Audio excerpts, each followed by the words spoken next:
good morning. അപ്പോൾ നമ്മുടെ ഇന്നത്തെ റെസിപ്പി എന്ന് പറയുന്നത് വൈകുന്നേരം ചായയ്ക്കും രാവിലെ ബ്രേക്ക്ഫാസ്റ്റിനും അതുപോലെ രാത്രി ഡിന്നറിനും കഴിക്കാൻ പറ്റിയ ഒരു ഹെൽത്തി റെസിപ്പിയാണ് നമ്മുടെ സ്പൈസി അമ്മിണി കൊഴുക്കട്ട. അമ്മിണി കൊഴുക്കട്ട എന്ന് പറയുമ്പോൾ എല്ലാവർക്കും അറിയാം മധുരമാണ് നമ്മൾ പൊതുവെ ഉണ്ടാക്കാറുള്ളത്, സ്പൈസി അധികം ഉണ്ടാക്കാറില്ല. അപ്പോൾ എങ്ങനെയാണ് നമ്മുടെ സ്പൈസി അമ്മിണി കൊഴുക്കട്ട തയ്യാറാക്കുന്നത് നോക്കാം. നമുക്ക് നമ്മുടെ ഇൻഗ്രീഡിയൻസ് നോക്കാം. നമ്മളിപ്പോൾ 1/2 കപ്പ് വറുത്തരിപ്പൊടി, ഇടിയപ്പത്തിൻ്റെ അല്ലെങ്കിൽ പത്തിരിയുടെ ഭാഗത്തിൽ വറുത്തെടുത്ത അരിപ്പൊടി, അതുപോലെ തന്നെ 1/2 കപ്പ് തേങ്ങ ചിരവിയതെടുത്തിട്ടുണ്ട്, 1/2 ടീസ്പൂൺ പെരിഞ്ജീരകം എടുത്തിട്ടുണ്ട്, 3 ഉള്ളി, 3 പച്ചമുളക് നമ്മുടെ എരിവനുസരിച്ച് എടുക്കാം, പിന്നെ 2 തണ്ട് കറിവേപ്പില എടുത്തിട്ടുണ്ട്. അത് നമുക്ക് നമ്മുടെ അരിപ്പൊടി ഒന്ന് കുഴച്ചെടുക്കണം. തിളപ്പിച്ച വെള്ളത്തിൽ നമ്മൾ ഇടിയപ്പത്തിന് കുഴയ്ക്കുന്ന പോലെ തന്നെ കുഴച്ചെടുക്കുക. അപ്പോൾ ഞാൻ കുറച്ച് വെള്ളം തിളപ്പിക്കാൻ വെച്ചിട്ടുണ്ട്. നമ്മുടെ അരിപ്പൊടി നമുക്ക് കുറച്ച് വലിയൊരു പാത്രത്തിലേക്ക് മാറ്റിയിട്ട് കുഴച്ചെടുക്കാം. ഞാനിപ്പോൾ അരിപ്പൊടി കുറച്ച് വലിയൊരു പാത്രത്തിലേക്ക് മാറ്റിയിട്ടുണ്ട്. ഇതിലേക്ക് നമുക്ക് കുറച്ച് ഉപ്പ് ചേർക്കാം. നമ്മുടെ കൊഴുക്കട്ടയ്ക്ക് ആവശ്യമായിട്ടുള്ള ഉപ്പ് ചെറിയൊരളവിൽ മതി, ഒരു 1/2 ടീസ്പൂൺ ഉപ്പ് ചേർത്തിട്ടുണ്ട്. പിന്നെ നമ്മൾ ചേർക്കുന്നത് നെയ്യാണ്. നെയ്യ് അല്ലെങ്കിൽ വെളിച്ചെണ്ണ ചേർക്കാം. ഞാനിപ്പോൾ ഒരു 1/2 ടീസ്പൂൺ നെയ്യ് ചേർക്കുന്നുണ്ട്. നെയ്യ് ഓപ്ഷണലാണ് കേട്ടോ. എന്താണെന്ന് വെച്ചാൽ നമ്മുടെ കൊഴുക്കട്ട നല്ല സോഫ്റ്റ് ആവാൻ വേണ്ടിയാണ് നമ്മൾ നെയ്യ് ചേർക്കുന്നത്. നെയ്യ് ചേർക്കണമെന്ന് യാതൊരു നിർബന്ധമില്ല, വെളിച്ചെണ്ണയും ചേർക്കണമെന്ന് നിർബന്ധമില്ല. ചേർക്കുകയാണെങ്കിൽ കൂടുതൽ നന്നായിരിക്കും. ഇനി നമുക്ക് ചൂടുവെള്ളം ഒഴിച്ചിട്ട് ഈ പൊടിയൊന്ന് കുഴച്ചെടുക്കാം. കുറച്ചായിട്ട് വെള്ളം ഒഴിച്ച് സാധാരണ പോലെ കുഴച്ചെടുക്കുക. കൈ പൊള്ളാതിരിക്കാൻ വേണ്ടി ഒരു സ്പൂൺ ഉപയോഗിച്ചൊന്ന് ഇളക്കി കൊടുത്ത് കുഴച്ചെടുക്കുക. ഞാനിപ്പോൾ ചെറിയൊരളവിൽ ചെയ്ത് കാണിക്കുന്നുള്ളൂ കേട്ടോ. നമുക്കിത് ബ്രേക്ക്ഫാസ്റ്റ് ആയിട്ടും യൂസ് ചെയ്യാം, വൈകിട്ട് ചായക്ക് സ്നാക്കായിട്ടും യൂസ് ചെയ്യാം. അങ്ങനെ 2 സമയത്തും യൂസ് ചെയ്യാൻ പറ്റിയ ഒരു റെസിപ്പിയാണിത്. അപ്പോൾ ഞാനിത് ചൂട് മാറി വരുമ്പോൾ ഒന്ന് നന്നായിട്ട് കുഴച്ചെടുക്കട്ടെ. നമ്മുടെ ഇടിയപ്പത്തിൻ്റെ ഭാഗത്തിൽ കുഴച്ചെടുത്ത് കഴിഞ്ഞിട്ട് നമുക്ക് കാണാം. അപ്പോൾ നമ്മുടെ പൊടി ഞാനിത് സോഫ്റ്റായിട്ട് കുഴച്ചെടുത്തിട്ടുണ്ട്. ഇനി നമുക്ക് ചെറിയ ബോൾസ് റെഡിയാക്കി എടുക്കാം. ഞാനിപ്പോൾ ചെറിയ ബോൾസാണ് റെഡിയാക്കുന്നത്. നിങ്ങൾക്ക് കുറച്ചുകൂടി വലിയ ബോൾസ് റെഡിയാക്കണം എന്നുണ്ടെങ്കിൽ കുറച്ചുകൂടി വലിയ ബോൾസ് റെഡിയാക്കാം. ഞാനിപ്പോൾ ഈ ഒരു വലിപ്പത്തിലുള്ള ബോൾസാണ് റെഡിയാക്കുന്നത്. ഇത് നമുക്ക് പ്ലേറ്റിലേക്ക് മാറ്റി വയ്ക്കാം. ഇതുപോലെ എല്ലാ ബോൾസും നമുക്ക് റെഡിയാക്കി എടുക്കാം. വളരെ എളുപ്പമാണ് ഈ ബോൾസ് റെഡിയാക്കാനായിട്ട്. കണ്ടോ, ഇതുപോലെ എല്ലാം റെഡിയാക്കി എടുക്കാം. അപ്പോൾ ഞാനിത് റെഡിയാക്കി എടുക്കട്ടെ. അപ്പോൾ നമ്മുടെ ബോൾസൊക്കെ റെഡിയാക്കി എടുത്തിട്ടുണ്ട്. ഇനി ഇത് ഇഡ്ഡലി തട്ടിൽ വെച്ചിട്ട് ഒന്ന് ആവി കയറ്റിയെടുക്കുക. ഒരു 8 മിനിറ്റ് വേവിച്ചെടുക്കുക കേട്ടോ. അതിനുശേഷം നമുക്ക് ബാക്കിയുള്ള കാര്യങ്ങൾ ചെയ്യാം. അപ്പോൾ ഞാനിത് ഇഡ്ഡലി തട്ടിലേക്ക് വെച്ച് വേവിച്ചെടുക്കട്ടെ.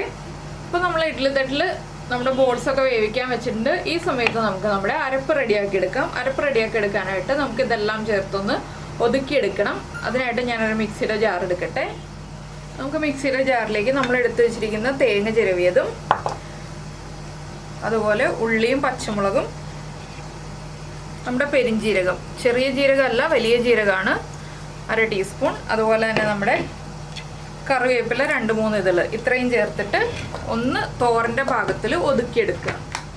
അപ്പോൾ നമ്മുടെ തേങ്ങ നമ്മളിതാ നന്നായിട്ടൊന്ന് ഒതുക്കിയെടുത്തിട്ടുണ്ട്. ഇത്രയും മതി. ഇനി നമുക്കിത് മാറ്റി വയ്ക്കാം. നമ്മുടെ കൊഴുക്കട്ടകൾ കുക്കായി വന്നതിന് ശേഷം നമുക്ക് ബാക്കിയുള്ള കാര്യങ്ങൾ ചെയ്യാം. അപ്പോൾ നമ്മുടെ കൊഴുക്കട്ടകളൊക്കെ ഇതാ റെഡിയായി കുക്കായി വന്നിട്ടുണ്ട്. നല്ല ഭംഗിയില്ലേ കാണാൻ. ഇനിയിപ്പോൾ നമുക്കിത് ബാക്കിയുള്ള കാര്യങ്ങൾ ചെയ്തെടുക്കാം. നമുക്ക് ഒരു പാൻ ചൂടാക്കാൻ വെക്കാം. അപ്പോൾ നമ്മളൊരു പാൻ ചൂടാക്കാൻ വെച്ചിട്ടുണ്ട്. പാനിലേക്ക് നമുക്ക് കുറച്ച് വെളിച്ചെണ്ണ ചേർക്കാം. വെളിച്ചെണ്ണയിൽ തന്നെ ചെയ്യാം കേട്ടോ, അപ്പോഴാണ് ടേസ്റ്റ് ഉണ്ടാവുക. വെളിച്ചെണ്ണ ഒന്ന് ചൂടായി വരട്ടെ. ഒരുപാട് വെളിച്ചെണ്ണ വേണ്ട, ഒരു 1 മുതൽ 1.25 ടീസ്പൂൺ വരെ വെളിച്ചെണ്ണ ചേർത്താൽ മതി കേട്ടോ. അതിൽ കൂടുതൽ വെളിച്ചെണ്ണ നമ്മൾ ചേർക്കേണ്ട ആവശ്യമില്ല. വെളിച്ചെണ്ണ ഒന്ന് ചൂടായി തുടങ്ങട്ടെ. അതിനുശേഷം നമുക്ക് ബാക്കിയുള്ള കാര്യങ്ങളൊക്കെ ചേർത്ത് തുടങ്ങാം. അപ്പോൾ നമ്മുടെ വെളിച്ചെണ്ണ ചൂടായി വന്നിട്ടുണ്ട്. നമുക്കിതിലേക്ക് 1 ടീസ്പൂൺ കടുക് ചേർത്ത് കൊടുക്കാം. കടുക് ഒന്ന് പൊട്ടി തുടങ്ങട്ടെ. അപ്പോൾ നമ്മുടെ കടുക് പൊട്ടിക്കൊണ്ടിരിക്കുന്നുണ്ട്. നമുക്കിതിലേക്ക് ഒരു വറ്റൽമുളക് ചെറുതായിട്ട് കട്ട് ചെയ്ത് ചേർക്കാം. അതുപോലെ തന്നെ 1 തണ്ട് കറിവേപ്പിലയും ചേർത്ത് കൊടുക്കാം. ഇതൊന്ന് കുക്കായി തുടങ്ങട്ടെ. ഇതിലേക്ക് നമ്മൾ അരച്ചു വെച്ചിരിക്കുന്ന അരപ്പ് ചേർത്ത് കൊടുക്കുക. അരപ്പിൻ്റെ കൂടെ തന്നെ ഒരു 1/4 ടീസ്പൂൺ മഞ്ഞൾപ്പൊടി, ഇതെല്ലാം ചേർത്ത് നന്നായിട്ടൊന്ന് ചൂടാക്കിയെടുക്കുക. അപ്പോൾ നമ്മൾ ഈ ഒരു കൊഴുക്കട്ട തന്നെ നമ്മൾ സ്വീറ്റ് ആയിട്ടുള്ള രീതിയിൽ 2-3 വീഡിയോ ചെയ്തിട്ടുണ്ട്. നമ്മുടെ സ്വീറ്റ് റെസിപ്പീസ് നീതാസ് ടേസ്റ്റ്ലാൻഡ് എന്ന് പറഞ്ഞാൽ സെർച്ച് ചെയ്തിട്ടുണ്ടെങ്കിൽ നിങ്ങൾക്ക് ആ റെസിപ്പികളൊക്കെ കിട്ടും. പാൽക്കൊഴുക്കട്ടയായിട്ടും അതുപോലെ തന്നെ നമ്മുടെ പായസം പോലെയുള്ള റെസിപ്പികളായിട്ടും ഒക്കെ ചെയ്തിട്ടുണ്ട്. ഇതിപ്പോൾ സ്പൈസി കൊഴുക്കട്ടയാണ്. അപ്പോൾ നിങ്ങൾക്ക് ഈ ഒരു വീഡിയോ ഇഷ്ടമായിട്ടുണ്ടെങ്കിൽ, നമ്മുടെ വീഡിയോ പ്രസൻറ്റ് ചെയ്യുന്ന രീതിയൊക്കെ ഇഷ്ടമായി എന്നുണ്ടെങ്കിൽ നമ്മുടെ ചാനലൊന്ന് സബ്സ്ക്രൈബ് ചെയ്ത് സപ്പോർട്ട് ചെയ്യണേ. സബ്സ്ക്രൈബ് ചെയ്യുന്നതിന് ഈ വീഡിയോയുടെ താഴെയുള്ള റെഡ് സബ്സ്ക്രൈബ് ബട്ടൺ ഒന്ന് ക്ലിക്ക് ചെയ്യുക. അതിൻ്റെ റൈറ്റ് സൈഡിലുള്ള ബെല്ലൈക്കനും ക്ലിക്ക് ചെയ്യുക. അപ്പോൾ ഓൾ എന്ന് പറഞ്ഞിട്ടൊരു ഓപ്ഷൻ കാണാം. ആ ഓളും കൂടി പ്രസ് ചെയ്തിട്ടുണ്ടെങ്കിൽ ഞാൻ എപ്പോഴും വീഡിയോ അപ്ലോഡ് ചെയ്യുമ്പോൾ നിങ്ങൾക്ക് നോട്ടിഫിക്കേഷൻ വരും. ഇനിയിപ്പോൾ നമ്മുടെ ഈ ജീരകത്തിൻ്റെയും ഉള്ളിയുടെയും പച്ചമുളകിൻ്റെയും ഒക്കെ ആ റോ ടേസ്റ്റ് ഒന്ന് മാറി വരുന്നത് വരെ 1 മിനിറ്റ് ഒന്ന് ഇളക്കി കൊടുക്കുക. അപ്പോൾ നമ്മുടെ ചാനൽ ആദ്യമായിട്ട് കാണുകയാണ്, നമ്മുടെ വീഡിയോ പ്രസൻറ്റ് ചെയ്യുന്ന രീതിയൊക്കെ ഇഷ്ടമായി എന്നുണ്ടെങ്കിൽ ഒന്ന് ലൈക്ക് ചെയ്യാനും കൂടെ മറന്നു പോരുത് കേട്ടോ. അതുപോലെ തന്നെ നിങ്ങളുടെ കമൻസൊക്കെ നമ്മുടെ വീഡിയോയുടെ താഴെ ഒന്ന് കമൻറ്റ് ചെയ്യണേ. അതുപോലെ നമ്മുടെ റെസിപ്പീസൊക്കെ നമ്മൾ ഇതുവരെ ചെയ്തിട്ടുള്ള റെസിപ്പീസൊക്കെ കിട്ടണമെന്നുണ്ടെങ്കിൽ നിങ്ങൾക്ക് ഇഷ്ടമുള്ള റെസിപ്പി, നിങ്ങൾക്ക് ആവശ്യമുള്ള റെസിപ്പി നീതാസ് ടേസ്റ്റ്ലാൻഡ്, ആ റെസിപ്പിയുടെ പേരും അതിൻ്റെ കൂടെ നീതാസ് ടേസ്റ്റ്ലാൻഡ് എന്നും പറഞ്ഞ് സെർച്ച് ചെയ്തിട്ടുണ്ടെങ്കിൽ ഞാൻ ചെയ്തിട്ടുള്ള റെസിപ്പി ആണെങ്കിൽ ആ റെസിപ്പി നിങ്ങൾക്ക് കിട്ടും. ചെയ്തിട്ടില്ലാത്ത റെസിപ്പി ആണെങ്കിൽ നിങ്ങൾ കമൻറ്റ് ചെയ്യുകയാണെങ്കിൽ ഞാനത് ചെയ്യാം. അപ്പോൾ നമ്മുടെ അരപ്പൊക്കെ ഒന്ന് കുക്കായി വന്നിട്ടുണ്ട്. ഇനി നമ്മൾ വേവിച്ച് വെച്ചിരിക്കുന്ന കൊഴുക്കട്ടയും കൂടി ഇതിലേക്ക് ചേർത്ത് മിക്സ് ചെയ്യുക. വളരെ എളുപ്പത്തിൽ ഉണ്ടാക്കാൻ പറ്റുന്ന റെസിപ്പിയാണ്. കുട്ടികളൊക്കെ കൂടെ ചേർത്തിട്ട് നമ്മൾ കൊഴുക്കട്ട ഉരുട്ടിയെടുക്കുകയാണെന്നുണ്ടെങ്കിൽ നമുക്ക് ഹെൽത്തി ആയിട്ട് കഴിക്കാൻ പറ്റുന്ന ഒരു റെസിപ്പിയാണിത്.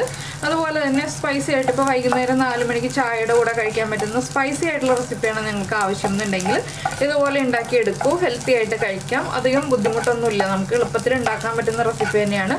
അരിപ്പൊടിയല്ലേ, ബുദ്ധിമുട്ടൊന്നും ഇല്ലാതെ ഉണ്ടാക്കാമല്ലോ. വീട്ടിലുള്ള കാര്യങ്ങളൊക്കെ തന്നെയാണ് നമ്മളിതിൽ ചേർക്കുന്നത്. അപ്പോൾ എല്ലാവരും ട്രൈ ചെയ്ത് നോക്കുമെന്ന് വിചാരിക്കുന്നു. ഇത്രയേ ഉള്ളൂ നമ്മുടെ കൊഴുക്കട്ടയുടെ പരിപാടി. ഇതൊന്ന് നന്നായിട്ട് ഇളക്കി മിക്സ് ചെയ്യുക. എല്ലാവരും ട്രൈ ചെയ്ത് നോക്കിയിട്ട് അഭിപ്രായങ്ങളൊക്കെ അറിയിക്കുക. നമുക്ക് നമ്മുടെ അടുത്ത റെസിപ്പിയുമായിട്ട് വീണ്ടും കാണാം.